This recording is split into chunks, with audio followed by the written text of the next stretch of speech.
విజయవాడలో అరెస్టైన టెర్రరిస్టు సానుభూతి పరులను విచారించే కొద్దీ విస్తుపోయే విషయాలు వెలుగులోకి వస్తున్నాయి.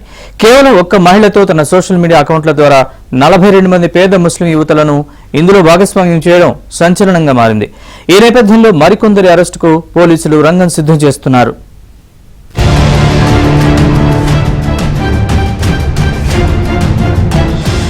ఉగ్రవాద కార్యకలాపాలకు పాల్పడుతున్నారనే సమాచారంతో ఇటీవల విజయవాడలో మహమ్మద్ డానిష్, మీర్జా సోహైల్, మహమ్మద్ రహమతుల్లా షరీఫ్లను మొదట అరెస్ట్ చేశారు. వారిని విచారించిన పోలీసులు 7 రాష్ట్రాల నుంచి ఆపరేషన్ సాగుతున్నట్లు నిర్ధారించారు.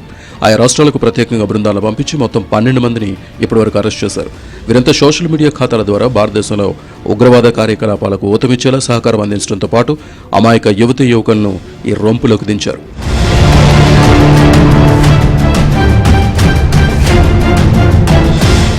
హైదరాబాద్కు చెందిన సైదా బేగం ఒక్కరే 42 మందిని చేర్పించి ఉగ్రవాద చర్యలకు ప్రేరేపించడం సంచలనంగా మారింది.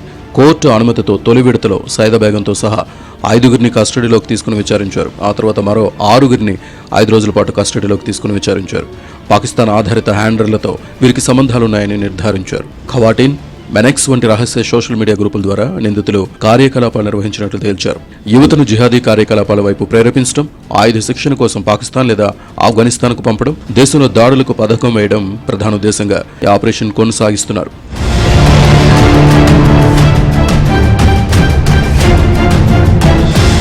బెనెక్స్ గ్రూప్లో ఇంకా ఎవరెవరు ఉన్నారనే కోణంలో విచారణ వేగవంతం చేశారు. ఈ గ్రూప్ ద్వారా మరో 40 మంది టెర్రర్ లింక్స్ కేసులో ఇన్వాల్వ్ అయినట్లు గుర్తించిన పోలీసులు వారికి సంబంధించిన పూర్తి సమాచారం రాబట్టేందుకు ప్రయత్నించారు. ఇప్పటివరకు 7 రాష్ట్రాల్లో ఈ గ్రూపు కార్యకలాపాలు నిర్వహించినట్లు నిర్ధారణకు వచ్చారు. పాకిస్తాన్ కేంద్రంగా వచ్చిన ఆదేశాలు, సూచనలతో పోస్టులు పెట్టినట్లు వారు అంగీకరించినట్లు తెలిసింది.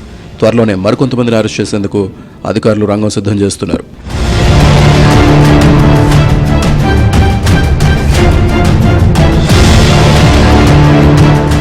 టెర్రర్ లింక్స్ కేసులో ఎన్ఐఏ, ఐబీ, కౌంటర్ ఇంటెలిజెన్స్, 7 రాష్ట్రాలకు చెందిన ఏటీఎస్ బృందాలు విచారణ చేస్తున్నాయి. మరోవైపు నేటితో 6గురి నిందితుల కస్టడీ ముగియడంతో వారిని కోర్టులో హాజరుపరిచారు. ఆ తర్వాత రాజమండ్రి సెంట్రల్ జైలుకు తరలించారు.